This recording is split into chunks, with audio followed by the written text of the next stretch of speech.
What's up, tribe? How you guys doing? Go ahead and hit that subscribe button. I hope you like this review. This is going to be Making the Cut, season 1, episode 4. It's late because I'm still working on editing, you guys. I'm going to get it. I'm going to get it right. So I was trying to do some editing. I had a couple of fails.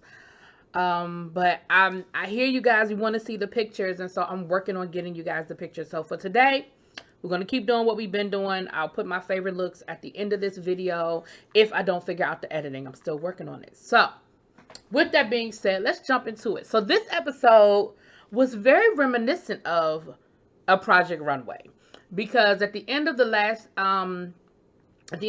elimination, it was very intense. We know Troy basically was able to convince the judges to give him another chance. But his partner was like, yeah, I'm good. I'm out. Peace. And I think that sort of pissed them off. Like, wait a minute. We're giving away an opportunity of a lifetime. We're giving away $1 million. We're giving you this. We're giving you that. And you just walk away. You don't even fight for it. You're just like, okay, it is what it is. And I think that really pissed them off a little bit. So Heidi and Tim have a little convo, and Tim says, "Look, I got an idea." And so they come up with a challenge. They said it's a 1-day challenge. Actually, less than one. It's a 7-hour challenge. They have 7 hours to use the scraps of all of the other, the leftover challenges. Well, they're calling them assignments. Y'all know the word.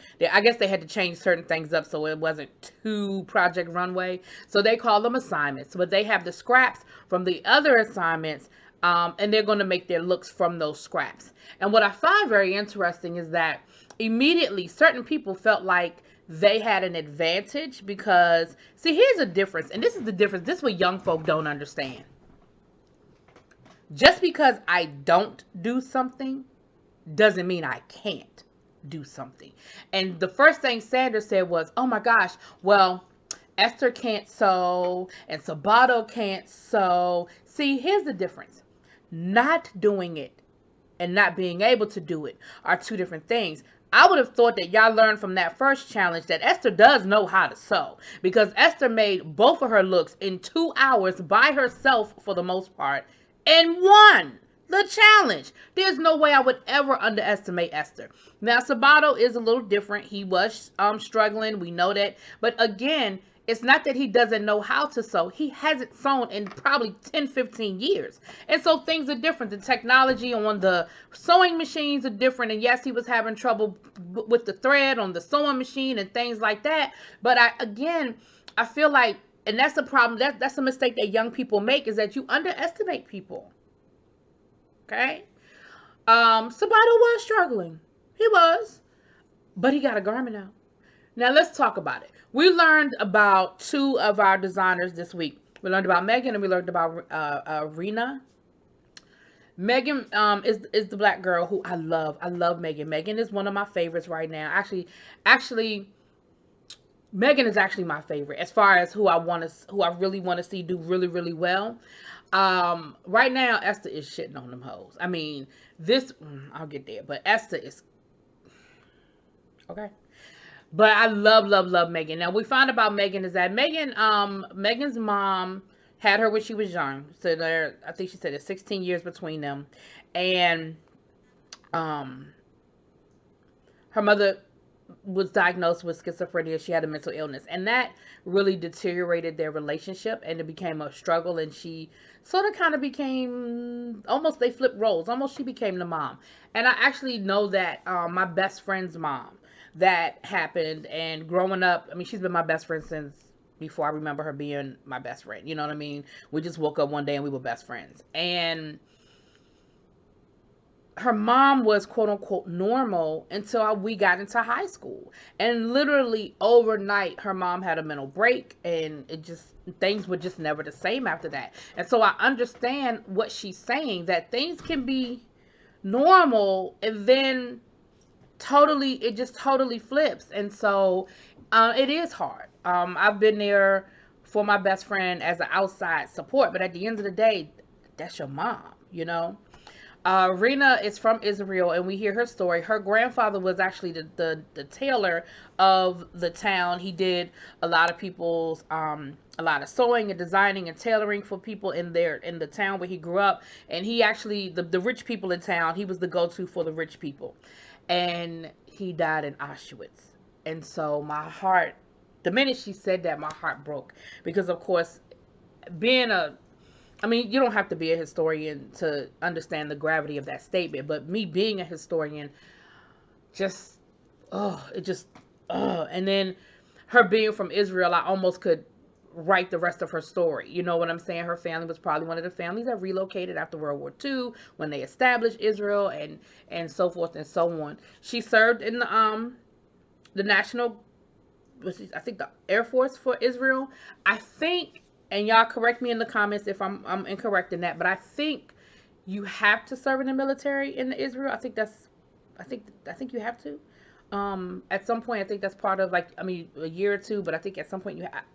But don't quote me on that one. I think I've read that somewhere in my travels, and I could be wrong or misinterpreting, or maybe that's something that was old, but they don't enforce it anymore. Anyway, but so she's definitely you know, very proud of her heritage and her country, and here to represent. And so you know, we haven't heard a lot from Miss Rena. We haven't seen a lot from Miss Rena, so it was good to get a little bit of her story and kind of see what we have going on. Now, Will, who has been doing a lot of gowns and a lot of, you know, high fashion. I use air quotes because, you know, sometimes y'all get the sarcasm. He said he wanted to do a more casual look. He wanted to show the judges what he could do on a casual, because they didn't really see him outside of that. Now, this is what I'm going to say. In a challenge like this is a don't rock the boat challenge. This is a I want to show you the best of who I am, because right now y'all are kind of looking around and y'all looking for somebody to eliminate. Will, you should have made a gown. You should have made a gown. He tried to do something more casual, and it didn't work for him. We'll get there. Megan did exactly that. Megan stayed true to her aesthetic, and she tried to add a little bit of this and a little bit of that, but nothing that was too overwhelming.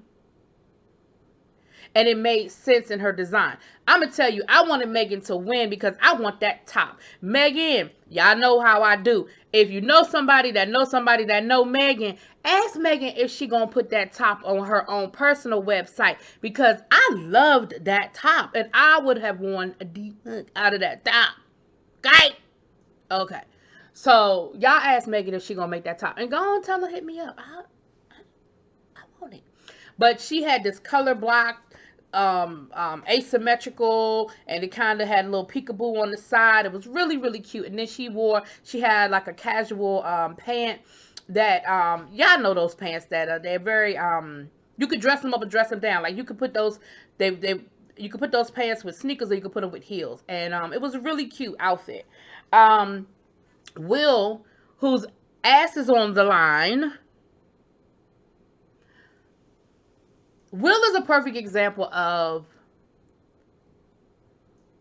though, and I hate this saying, because as a teacher, I hate when people say this, but Will is the example of those who can do and those who can't teach. Because he teaches at Parsons, which is probably one of the most prominent, you know, when you think of a fashion school in the United States, Parsons is always on the list. It's going to always be on the list. Yet, I liked his first two looks, like the first two challenges. I really did like his looks, but last week, and then what he did, I saw where he was going, but he ran out of time and he didn't finish his look. He didn't get a chance to finish his look, and so it really was a mess. I felt bad because I knew immediately when he didn't even get a chance to finish doing it. I was like, he going home because your ass is already on the line. I'm sorry. Am I giving away the ending? We a week late. Y'all know what happened. Sabato, again, he stayed true to his aesthetic. The thing about a Sabato piece, you know a Sabato piece when you see it. Whether you like his aesthetic or not, you know what his aesthetic is, right? Now, Johnny did what Will tried to do. Johnny did not do, he stayed away from the leather. He stayed away from that hard, um, that hard aesthetic, but he made a garment that was not too complicated, and that I think if he had totally screwed it up, he still would have had, well, no, he wouldn't have had time. It was 7 hours. But I think he did something that, and the judges even said that the piece that he made could easily have been paired with one of his leather jackets or another piece, and you could definitely, it would have definitely come out of the same collection. It definitely would have come out of the house of Johnny. It was a black and white stripe that he used, the stripes from the last challenge, and it was a black and white stripe Beetlejuice dress. It was one of those like oversized dresses that Nicole Richie was saying that she wanted it. That's something she could wear. And I'm gonna be honest with you, I absolutely could have seen Nicole Richie in that. And Naomi Campbell even said the same. And I could definitely see Naomi Campbell in it. They would have accessorized it totally differently, but I could have seen both of those women wearing that dress. And to be honest with you, somebody like myself who's full figured, even though stripes probably ain't our friend, but someone who's full figured could have worn that dress as well. Like, it definitely was a universal piece, and it flowed, and it was cute. It wasn't my favorite, but I didn't hate it. Again, my favorite was Megan's. I mean, I done told y'all that. Ji Wong, I got my eye on Miss Ji Wong, because Ji Wong is a little bit of a hater. I always keep my eye on people who have time to worry about what other people are doing, because they did her interview and she was talking about how Megan didn't do anything and her look just looked the same and anybody can do what she was doing and it wasn't innovative. And I was like, why you hating though?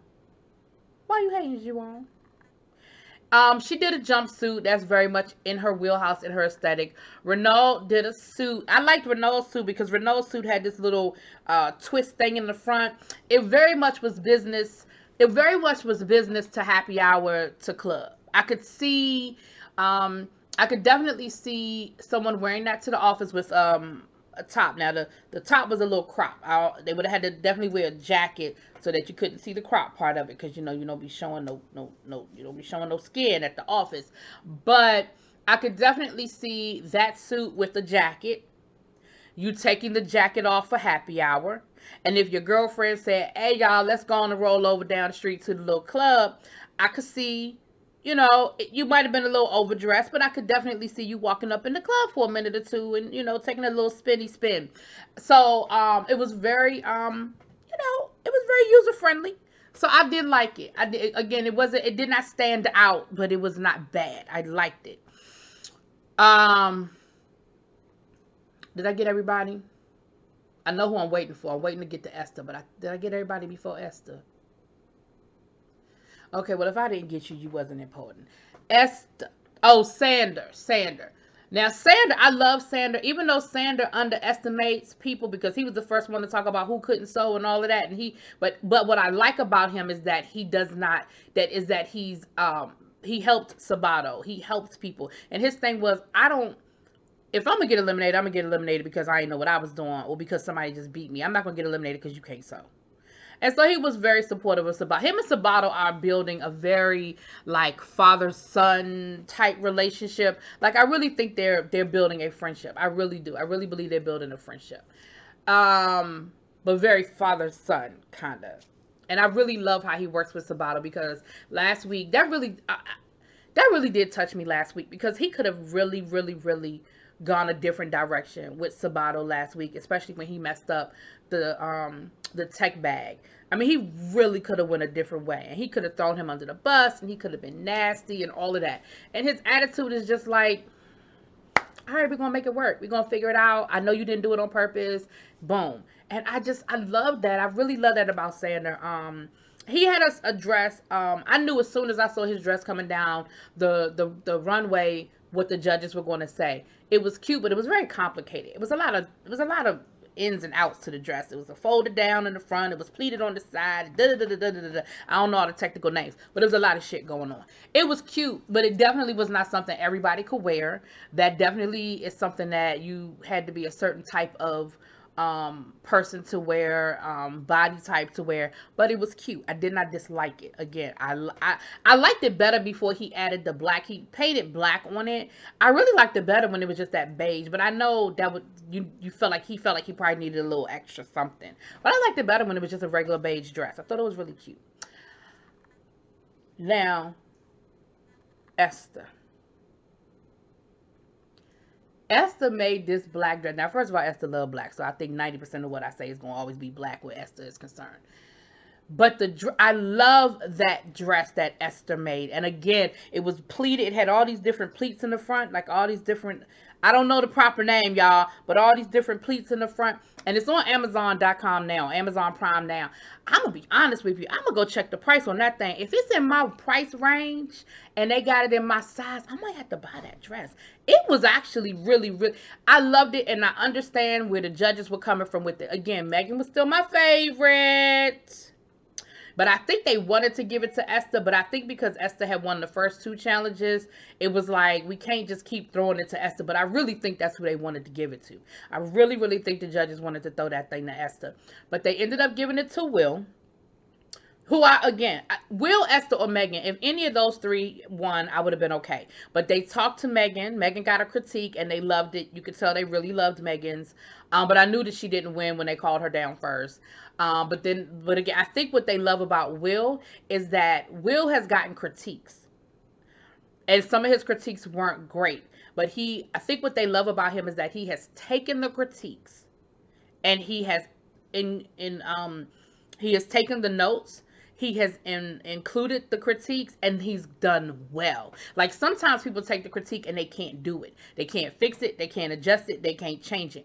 Will has been able to do well. And I think that is what they're liking. And I think that's what they loved about, because that dress was totally, totally, totally the opposite of anything Will has done. But he did it well. And it still stayed within, like I said, you could definitely see that he could have, that would be on a runway on one of his shows. And he could pair that with one of his leather jackets or some leather leggings or something like that. And it would have still fit. So Will won. But Esther and Megan, I'm going to say, was still sort of in the top. The bottom. I really felt bad for Troy, because I really felt like Troy wanted to be there. And like I said, I think his first two looks were really great. But then he got that team challenge, and I think he got in his head. He tried to do too much. He underestimated his time, and it was just too much. It was just he just couldn't get it done. So I knew he was going to be eliminated, and he was upset. He was crying, and he said, this is his last chance. And Heidi told him, Heidi said, this is not your last chance. Don't say that. This is not your last chance. But so he was gone. And I think everybody thought, okay, well, he's gone. Okay, I'm sorry, y'all. Let me go back to this. The other thing that the judges liked about Megan, it was good that Megan got some critique, because one of the things that Naomi Campbell did not like about her bottom pants was that there was a elastic waist. And Naomi said it made it look cheap, because the top was so, so nice. And she said the way that the pants were made, it made it look sort of cheap. But Megan got a chance to explain what her vision was, and her vision was like a modern version of a fly girl, like the In Living Color fly girls from the 1990s, sort of like an updated something that they would wear. And Naomi Campbell said, I'm glad you explained it, and I'm glad you said that. She said, now I get it, and I like it. So sometimes the critique, like they say, the conversation can change everything. Now, she was never in danger of going home, but Naomi Campbell understood what the vision was and what she was going with it. And once she understood that, she was like, I like it. I like it. So anyway,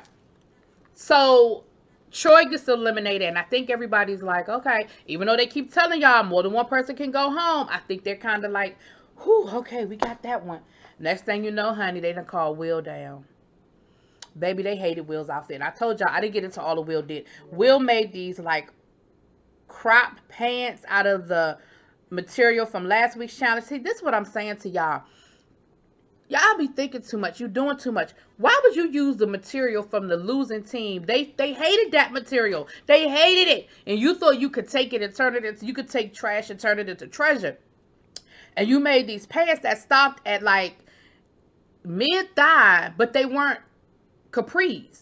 Does that make sense? Like capris fit a certain way. Like you weren't trying to make capris. You made high waters. We used to call them high waters. I don't know what y'all call them. But when your pants was like they didn't come. We called them things high waters. We used to be like, you waiting for the flood? Is the flood coming? Because honey, we used to wear child. Anyway, let you come outside with some pants on that didn't reach your ankles. That's what it was. You set that woman up. And then he had this top, and it just didn't match. The top didn't match the bottom. It didn't look finished. It didn't look... You should have made a gown. Let them critique you and say you're doing too much. You critiqued yourself and said, well, all I've ever done is gowns, and I want them to see something different. Do what you... This is a 7-hour challenge. Do what's in your wheelhouse, sir. Anyway, baby, they sent Will home too, honey. And I think a part of it was that they were proving the point, because see, last week they had planned to send 2 people home and they didn't because of, you know, Troy being able to plead his case. So I really think they were really trying to put a stamp on that and prove to people, hey, don't get comfortable. Don't feel like just because somebody went home, you can't go home. Okay. So that's how it went down. And of course, everybody now was sort of stunned, and they were like, oh my gosh, like we knew that 2 people could go home, but it never happened. And I think they did it on purpose, because next thing you know, Heidi and Tim told them to pack their bags, honey, because they was heading to Shanghai. Okay. And so I think they really wanted to make that point before they moved on to their next destination, to let them know we go on our way to Shanghai, and you better bring it. Okay. Now, let me say this. If I got my editing situation straight, y'all have already seen pictures. If not, hold on. You about to see them now. Thanks for coming out. God bless you. Good night.